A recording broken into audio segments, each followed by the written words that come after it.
Oke, assalamualaikum warahmatullahi wabarakatuh. Saya Nanda Rizal dari kelas manajemen 21F dengan NIM 2021 008065. Saya akan mempresentasikan hasil ide bisnis saya, yaitu tote bag daur ulang. Kita akan bahas dengan ide bisnis. Tote bag daur ulang merupakan salah satu produk yang sedang populer saat ini. Hal ini karena semakin meningkatnya kesadaran masyarakat akan pentingnya menjaga lingkungan. Tote bag daur ulang terbuat dari bahan-bahan bekas yang tidak terpakai, seperti kain perca, plastik, maupun kertas. Lanjut kita bahas ke rencana bisnis.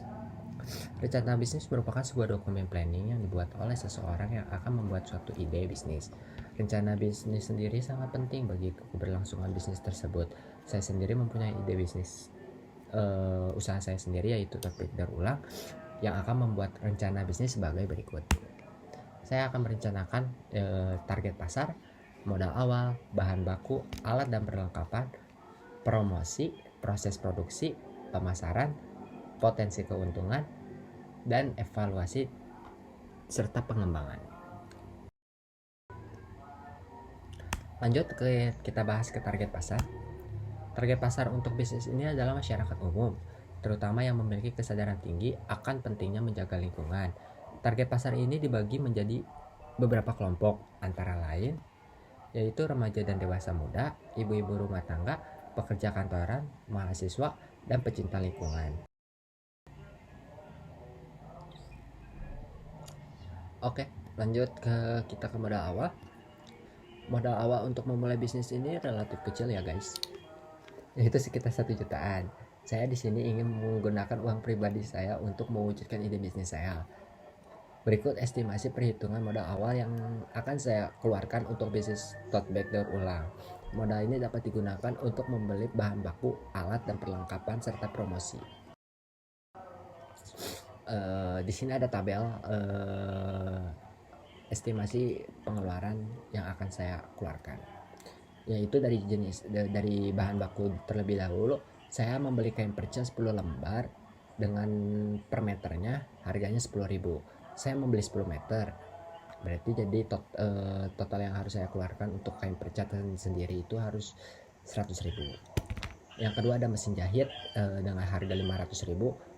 Yang ketiga stiker logo serta merek buat merek saya sendiri sebesar 250.000.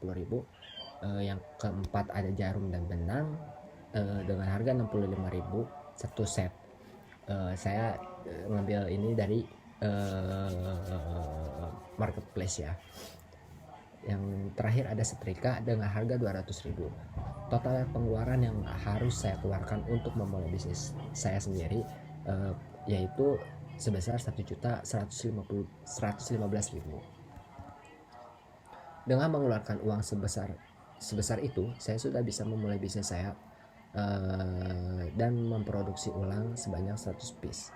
Untuk meminimalisir modal, saya memanfaatkan perlengkapan di rumah seperti setrika dan perlengkapan lainnya seperti gunting. Laba yang saya peroleh dengan perhitungan saya, yaitu dari penjualan bersih, harga per piece-nya saya menjual 20.000. Dengan jumlah saya memproduksi 100 piece, jadi total yang saya dapatkan untuk penjualan bersih saya yaitu sebesar 2 juta. Modal awal yang tadi saya sebutkan itu kan sebesar 1.115.000. Nah, karena saya memakai setrikaan saya pribadi, jadi dikurangin harga setrika sebesar 200.000. Jadi total pengeluaran modal awal saya yaitu sebesar 915.000. Laba keuntungan saya dengan menjalankan bisnis saya ini, saya mendapatkan keuntungan sebesar 1.085.000. Lanjut kita ke promosi. Promosi saya itu ada 3 tahap ya guys. Yang pertama ada pemasaran online seperti melalui sosial media dan marketplace. Yang kedua ada pemasaran offline. Pemasaran offline saya melakukan seperti melalui acara-acara komunitas ataupun bazar. Dan yang terakhir adalah kerjasama dengan pihak lain seperti komunitas pencinta lingkungan atau perusahaan yang peduli akan lingkungan. Kita bahas dari proses produksi. Proses produksi tote bag daur ulang dapat dilakukan dengan langkah-langkah sebagai berikut. Yang pertama, siapkan bahan baku dan alat serta perlengkapan yang dibutuhkan. Yang kedua, potong bahan baku sesuai dengan pola yang diinginkan. Yang ketiga, jahit potongan bahan baku menjadi satu. Yang keempat, setrika tote bag agar rapi. Dan lanjut, tote bag pun siap untuk saya produksi dan siap untuk dijual.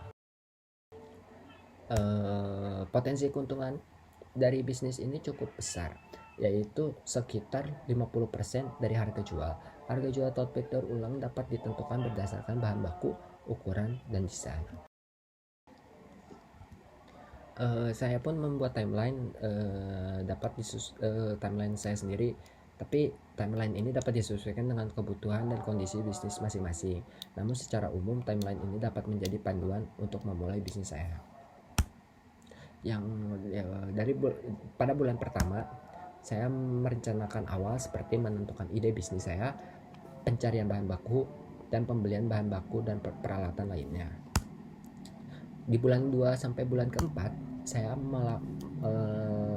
sudah melakukan produksi dan pemasaran seperti yang ada di atas. Lanjut kita ke bulan ke-5 sampai ke bulan ke-6, saya melakukan pengembangan untuk produk saya serta desain saya. Dan bulan 7 dan seterusnya saya melakukan ekspansi pasar, mencari peluang untuk memperluas pasar tote bag, usaha tote bag daur ulang saya sendiri.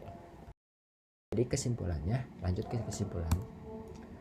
Bisnis tote bag daur ulang merupakan bisnis yang memiliki prospek yang cerah. Bisnis ini memiliki keunggulan berupa ramah lingkungan, harga terjangkau, dan nilai estetika yang tinggi. Target pasar untuk bisnis ini cukup luas, sehingga peluang untuk mendapatkan keuntungan pun cukup besar. Sekian presentasi dari saya. Mohon maaf jika ada kesalahan kata. Billahi taufiq wal hidayah. Wassalamualaikum warahmatullahi wabarakatuh.